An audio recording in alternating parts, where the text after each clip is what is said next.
నేను ఈరోజు ఏం డిసైడ్ అయ్యంటే ఈ శారీ ఇదంతా ఏంటి అనుకుంటున్నారో బికాస్ చేపల పులుసు చేస్తున్నాను. చేపల పులుసు చేస్తున్నాను. సో మీరు సిగ్గుపడకండి, చచ్చిపోవాలనిపిస్తుంది. చేపల పులుసు చేయడానికి ఈ మాత్రం రెడీ అవ్వాలి కదా, అందుకని. సో మా అమ్మ నవ్వుతుందని చూసి సో ఫస్ట్ టైం చేపల పులుసు చేస్తున్నాను. వినటానికి నాకు టెన్షన్ కదా. మొన్నే ఇమ్ము ఛానల్ చూసి ఎలా చేయాలని చెప్పి అదే విధంగా నేను ఇమ్ము యూట్యూబ్ ఛానల్లో వీడియో చూసి నా యూట్యూబ్ ఛానల్లో కూర చేస్తాను. పిక్చర్ల గురించి వెంటనే కానీ లైవ్ లో ఇదే చూడ ఇమ్ము చాలా సంతోషంగా ఫీల్ అవుతాడు. ఫస్ట్ ఈ చేపల పులుసు కరెక్ట్ గా తెలుసుకోవడానికి ఇమ్ము ఛానల్కి వెళ్ళి వీడియో చూసి రండి, అప్పుడు ఇది చూడండి, మీకు బాగా ఐడియా వస్తుంది. అండ్ మీ ఇంట్లో కూడా మీరు చేపలు ఇంకా వండుకోకూడదని డిసైడ్ అవుతారు. మీ క్లారిటీకి, మీ విజన్ కి, మీ ఎక్స్పీరియన్స్ కి take a bow. కార్యేషు Dasi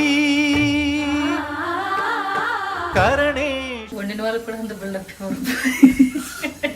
so video చేస్తున్నప్పుడు వండినట్టు నటించాలి, అప్పుడే మనకి పేరు రోహిణి ఇంత బాగా వండిందా అనుకుంటారు.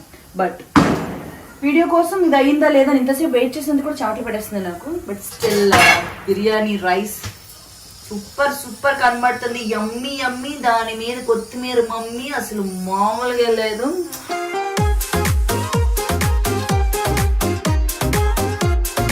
ఆ స్మెల్ రావట్లేదు, బట్ వస్తుంది. నా ముక్కు పనిచేయట్లేదు. ఈ బిర్యానీ ఆకు వేడి వేడి బిర్యానీ అలా అలా వేసుకొని రైతా కలుపుకొని తింటే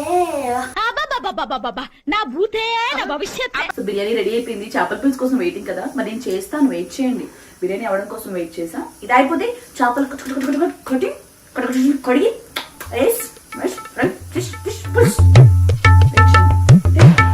మూసేద్దాం కాసేపు. బిర్యానీ అయితే రెడీ అయిపోయింది, చూసారు కదా. ఇలా వండుకోవాలి బిర్యానీ. ఇది ఎలా చేయాలి నాకు తెలియదు, జస్ట్ నేను కలిపాను కదా. సో నెక్స్ట్ వీడియోలో మీకు కావాల్స్తే ఇది బాగుంది అంటే నేను చెప్తాను మీకు ఎలా ఉందని. అప్పుడు మీకు కావాలంటే కమెంట్ పెట్టండి, అప్పుడు నేను బిర్యానీ ఎలా చేయాలో చెప్తాను. ఓకే.